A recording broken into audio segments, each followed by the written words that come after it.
mente y concentrémonos en escuchar la palabra que Dios nos trae a nuestras vidas. Pastor Federico.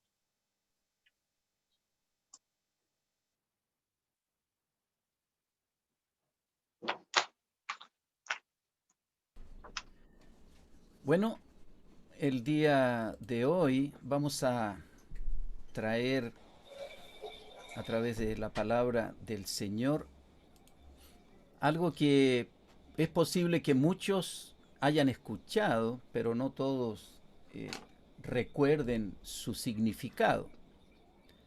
Estamos hablando de la palabra epifanía.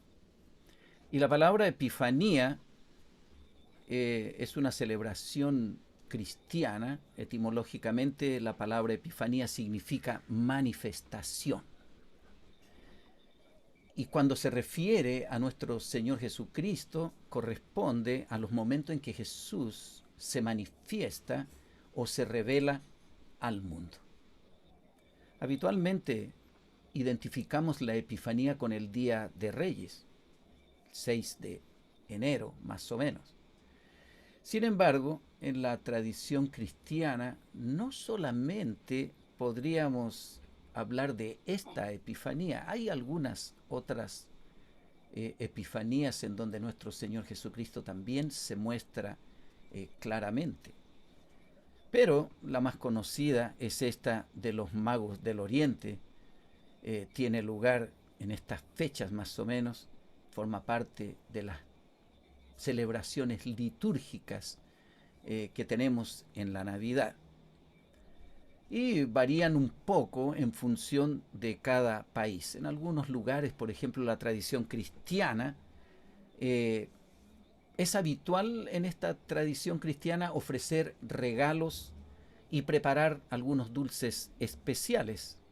Y en la doctrina cristiana, el niño Jesús es el que se revela ante los magos representantes de otras civilizaciones, o sea, del mundo pagano o gentil. ¿No es cierto? Eh, Ellos lo comienzan a identificar entonces como el Mesías. Realmente la llegada de este Salvador había sido anunciado en varios textos en el Antiguo Testamento, por lo que este momento que nosotros estamos viviendo ahora es de gran importancia. Tenemos un momento muy importante el que estamos viviendo ahora. Vemos, como les decía hace un momento, algunas otras epifanías que el Señor muestra, por ejemplo, cuando Jesús se bautiza con Juan el Bautista, dice, y Jesús después de ser bautizado subió inmediatamente del agua y he aquí los cielos le fueron abiertos y vio al Espíritu de Dios que descendía como paloma y se posaba sobre él y he aquí una voz de los cielos que decía, este es mi Hijo amado en quien me complazco. Entonces aquí hay una revelación también del Padre, el Hijo y el Espíritu Santo presentes en medio de nosotros. La venida de nuestro Señor Jesucristo a la tierra no es un evento común, no es un profeta que está naciendo, no es un hombre inteligente o un hombre sabio que está viniendo a la tierra a predicar el Evangelio. La venida de nuestro Señor Jesucristo es algo mucho más grande, como lo vamos a ir explicando un poco más adelante. En las bodas de Caná también nuestro Señor Jesucristo se revela poderosamente y en San Juan, capítulo 2, versículo 11, leemos, esto que hizo Jesús en Caná de Galilea fue la primera señal milagrosa con la cual mostró su gloria. Y sus discípulos, dice, creyeron en él. Pero hoy vamos a hablar de la manifestación de nuestro Señor Jesucristo eh, al mundo gentil. Y no solamente la manifestación de Cristo al mundo gentil, sino que la manifestación de Cristo a toda la creación. Por eso este evento es tan importante, porque no es un niño naciendo en un pesebre, sino es una manifestación de Dios mismo a todo lo creado. Cristo se manifiesta de diferentes formas ya que la manifestación de Cristo a todo lo creado cambia radicalmente la vida del universo, tanto física como espiritualmente. El versículo 1 del capítulo 2 que acaba de leer Marcelo, dice: cuando Jesús nació en Belén de Judea en días del rey Herodes, vinieron del oriente a Jerusalén unos magos diciendo: ¿dónde está el rey de los judíos que ha nacido? Porque su estrella hemos visto en el oriente y venimos a adorarle. La Biblia no da muchas referencias de estos magos. Magoi dice la palabra en la Escritura. En realidad, esta es la única ocasión en que claramente nosotros escuchamos hablar de ellos. Probablemente eran miembros de una casta sacerdotal en la antigua Persia, posiblemente seguidores de Zoroastro. Algunos los llaman reyes, pero Mateo los llama magoi. La palabra reyes es posible que provenga del Salmo 72, versículo 10, que habla de reyes de Tarsis rindiendo tributo y los reyes de Saba y Seba trayendo regalos. También cuando leemos Isaías capítulo 60, versículo 6, que habla sobre el pueblo de Seba trayendo oro y mirra. La otra forma en que se piensa de ellos es como astrólogos, porque habían observado las estrellas, dice el versículo 2 de este mismo capítulo que estamos leyendo. La astrología en esa época era considerada una ocupación de la gente culta. Sin embargo, desde la perspectiva del pueblo judío, los magoi estudiaban las estrellas de dos formas posiblemente. Una era para buscar respuestas que legítimamente venían de Dios. Y la segunda era que ellos hacían magia usando poderes demoníacos. De todas maneras, estos dos elementos que utilizaban estaban muy lejos del reino de Dios. Sin embargo, esto muestra claramente los propósitos que tiene Mateo cuando muestra cómo el Mesías trae salvación a los gentiles. Jesús está viendo por estas personas. Incluso Jesús, cuando hace su aparición ya a los 30 años, él dice: no he venido, dice, por los enfermos, por los sanos, he venido por los enfermos. Yo he venido a sanar a los enfermos, no he venido a buscar a los que están sanos. Por eso Mateo nos muestra este maravilloso plan de Dios para salvar a los gentiles, a todos aquellos que no creían, a aquellos que eran como estos magos, a aquellos que consultaban los astros, a aquellos que buscaban de otra manera entender las cosas que podían venir más adelante. De todas maneras, esto amerita un sermón aparte.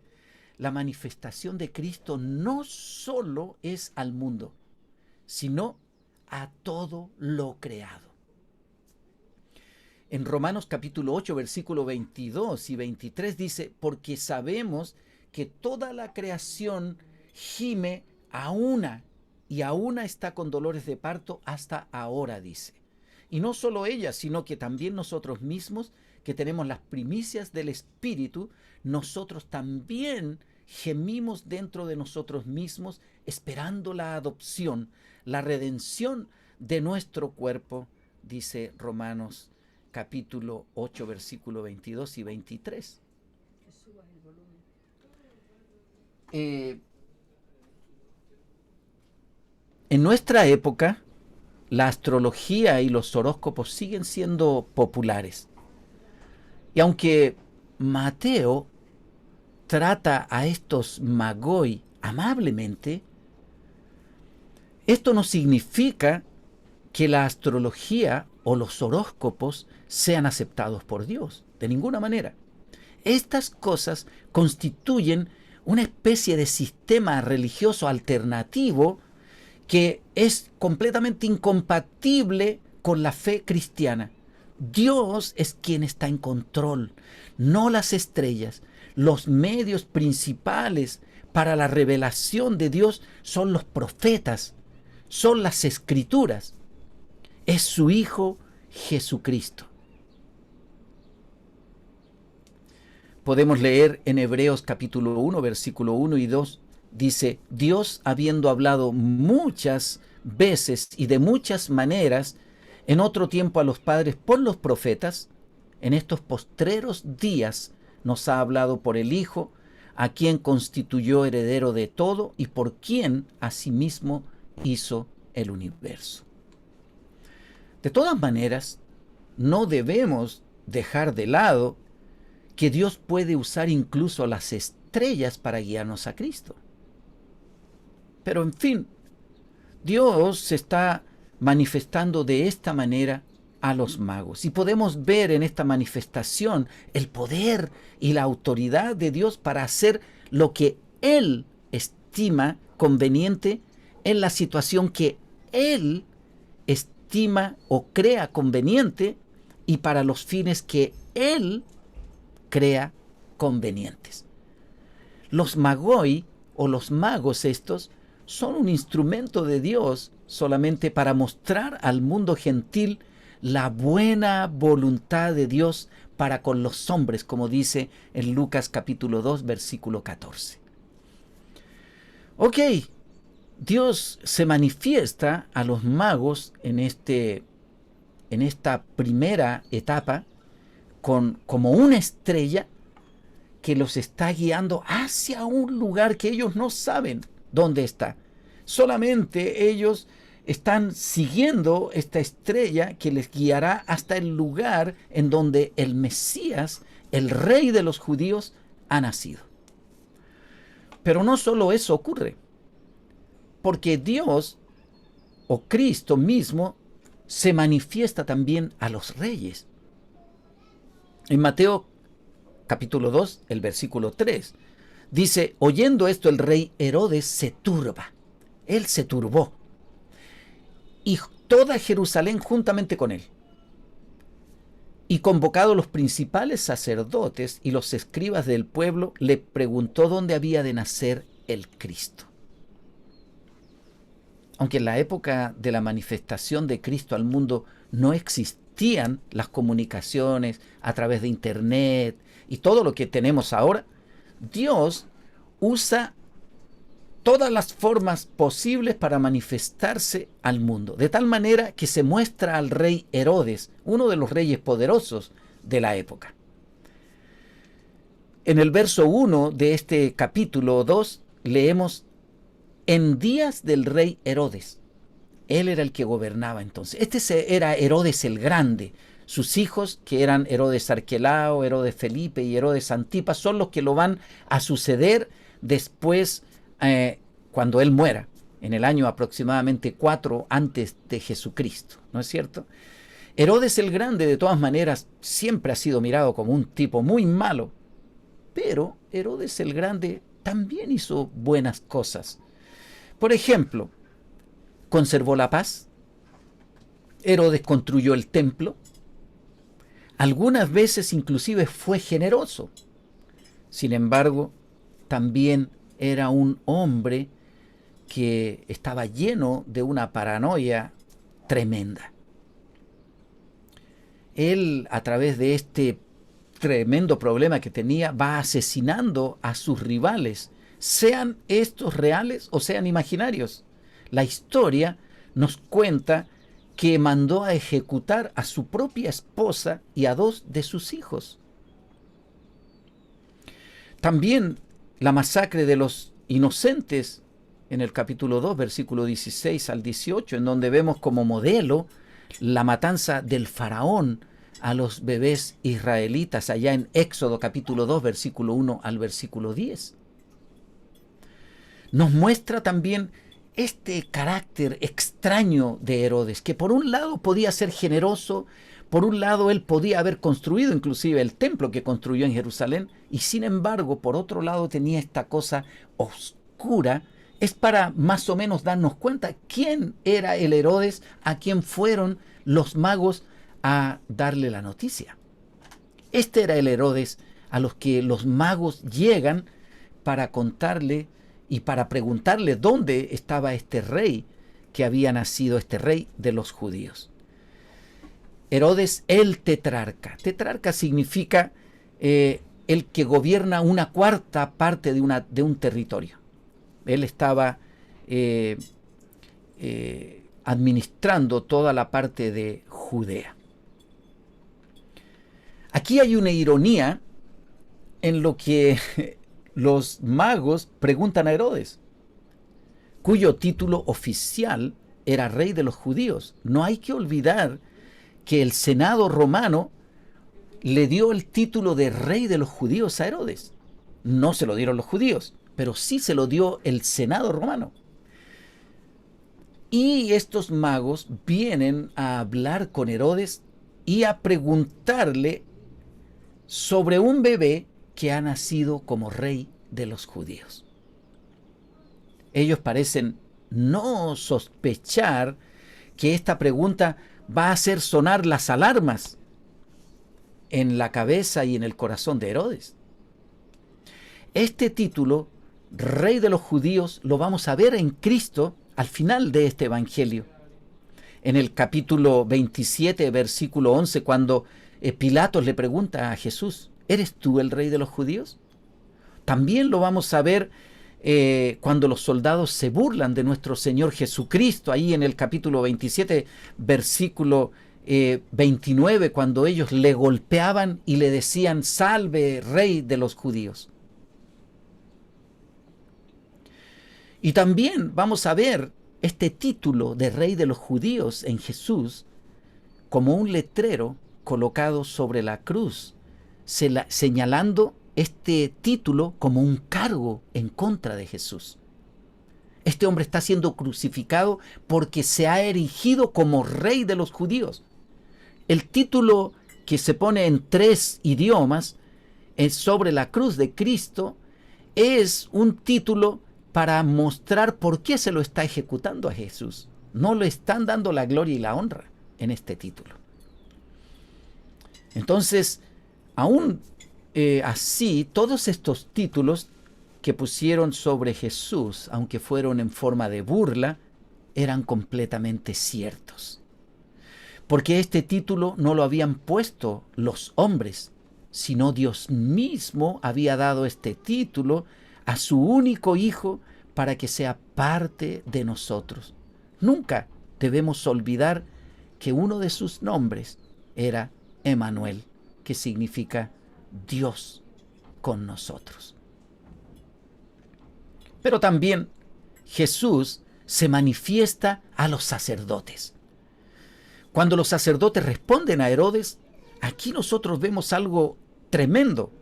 Ellos le dijeron, en Belén de Judea, porque así está escrito por el profeta, y tú, Belén de la tierra de Judá, no eres la más pequeña entre los príncipes de Judá, porque de ti saldrá un guiador que apacentará a mi pueblo Israel. En esta manifestación tampoco quedaron fuera los sacerdotes de la época, ya que Herodes preguntó directamente por el rey de los judíos a los propios sacerdotes judíos.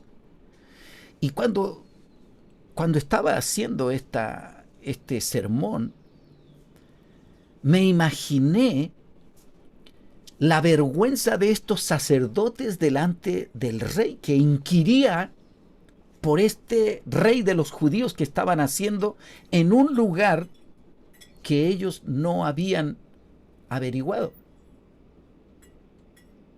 Ellos se avergonzaron delante del rey y también delante del pueblo que ellos guiaban en la religión judía.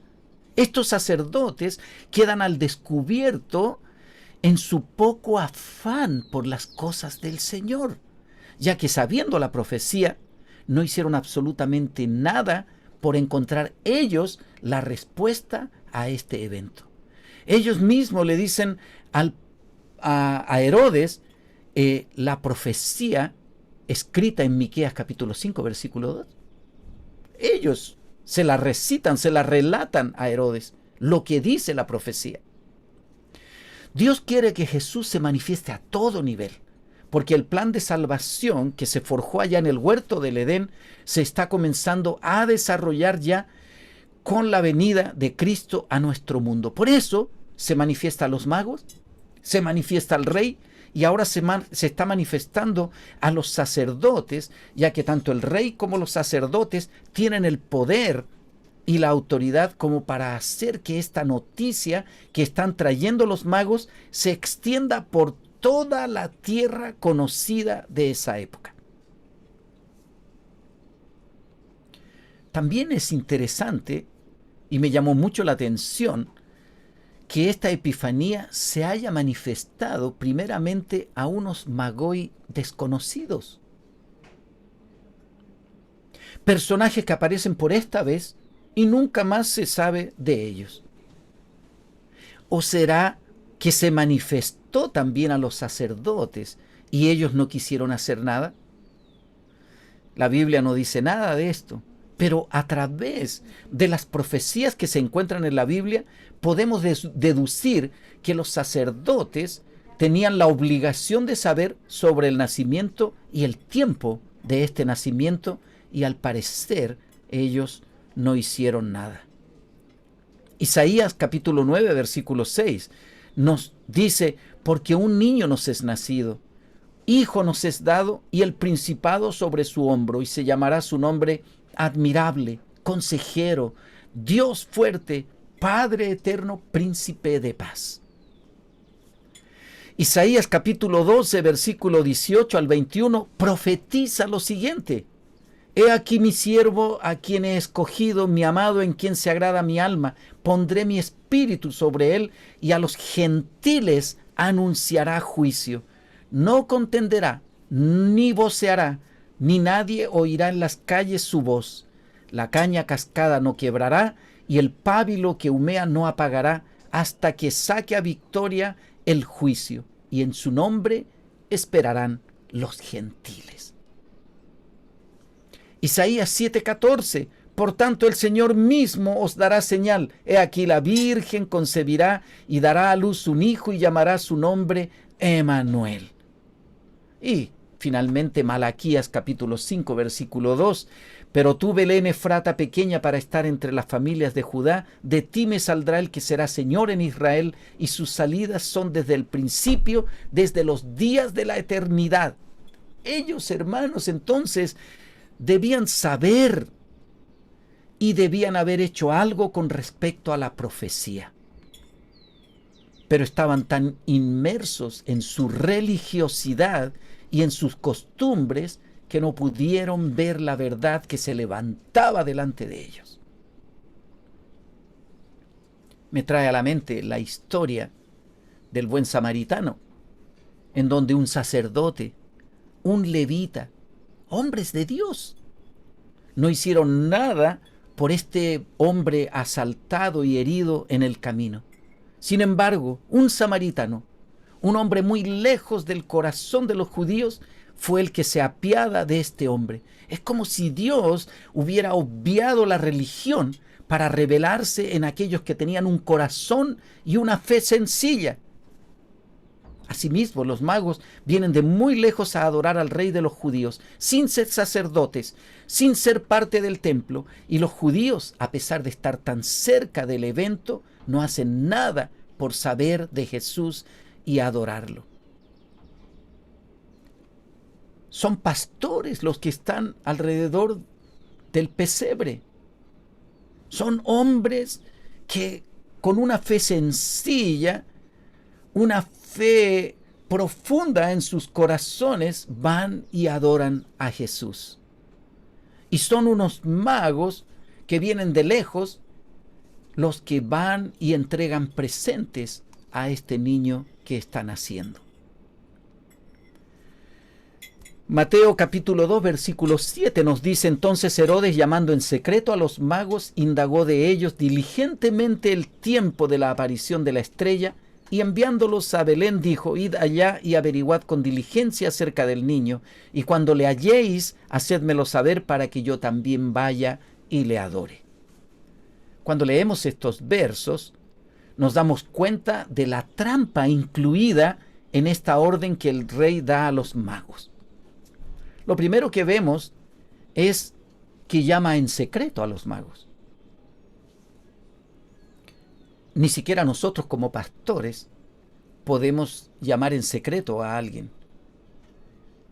Cada vez que nosotros ministramos a alguien, debemos estar a la vista por lo menos de la gente. No es necesario que escuchen nuestras palabras, pero a la vista. Ventanas, puertas abiertas, qué sé yo. Pero este varón llama en secreto a los magos. Y cada vez que las cosas se hacen de esta manera es porque hay algo incluido que no es transparente, que él no quería que la gente supiera lo que él estaba preguntando a los magos. En este caso pertinente, el rey no quería que nadie supiera lo que él estaba diciéndole a los magos. Lo segundo era que quería saber los tiempos exactos de la aparición de la estrella. Y lo tercero, pide averiguar con diligencia para ir a adorar, entre comillas. Al leer esto nos damos cuenta que la maquinaria de muerte ya comienza a perseguir a nuestro Señor Jesucristo desde su nacimiento. Luego viene la matanza de los niños, descrita en Mateo capítulo 2, versículo 17 al 18, la cual había sido profetizada por Jeremías. En Mateo capítulo 2, 16, leemos esta profecía cuando dice: Herodes entonces, cuando se vio burlado por los magos, se enojó mucho y mandó matar a todos los niños menores de 2 años que había en Belén y en todos sus alrededores, conforme al tiempo que había inquirido de los magos. Entonces se cumplió lo que fue dicho por el profeta Jeremías, cuando dijo: voz fue oída en Ramá, grande lamentación, lloro y gemido, Raquel que llora a sus hijos y no quiso ser consolada porque perecieron. Jeremías capítulo 31, versículo 15. Jesús finalmente lo que quiere es manifestarse al mundo. Jesús lo que quiere es tocar al mundo. Jesús no quiere pasar desapercibido del mundo, y esta manifestación que Él está haciendo es para que el mundo finalmente le conozca, para que el mundo realmente sepa que el Hijo de Dios, el único Hijo de Dios, ha venido para salvar al mundo de su pecado.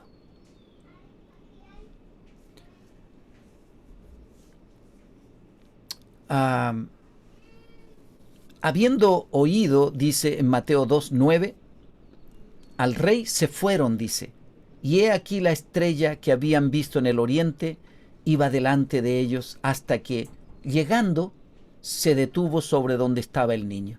Y al ver la estrella, se regocijaron con muy grande gozo, y al entrar en la casa, vieron al niño con su madre María, y postrándose lo adoraron, y abriendo sus tesoros le ofrecieron presentes, oro, incienso y mirra. Aquí vemos otra intervención de Dios en este evento universal. La estrella se detiene en donde estaba Jesús, el niño recién nacido. Esto no es normal. No es normal que una estrella se detenga de repente y marque un lugar específico. Debemos creer entonces que Dios está interviniendo y tomando control de esto claramente. Los magos se arrodillan ante Jesús. Es posible que sin proponérselo.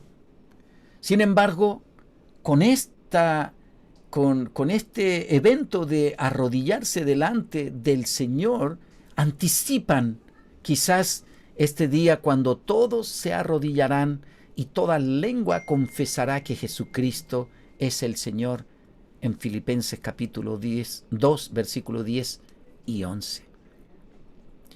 Los presentes que están trayendo al niño Jesús también son raros. Son extraños para un bebé.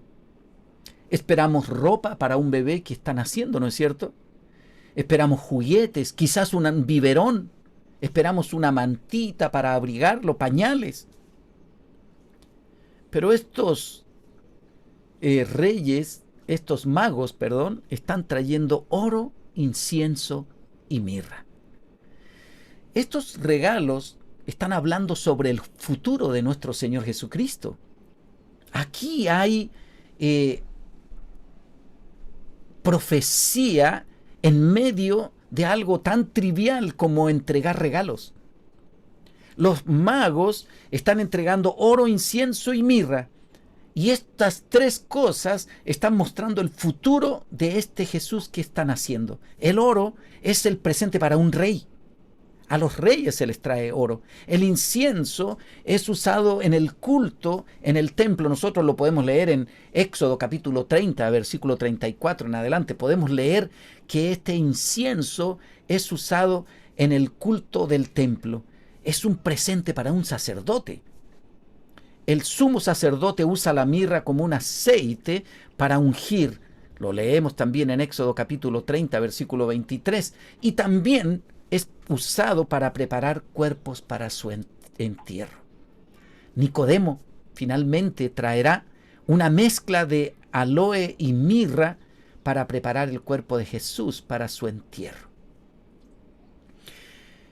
El oro, el incienso y la mirra no solamente son regalos costosos, sino también son regalos que son muy portables, se pueden llevar en la mano. No nos olvidemos que muy pronto un ángel le dirá a José que escape de este Herodes. José no va a ser capaz de llevar muchas posesiones, pero puede tomar el oro, el incienso y la mirra, y quizás inclusive puede venderlos en el camino y así financiar este viaje hasta Egipto.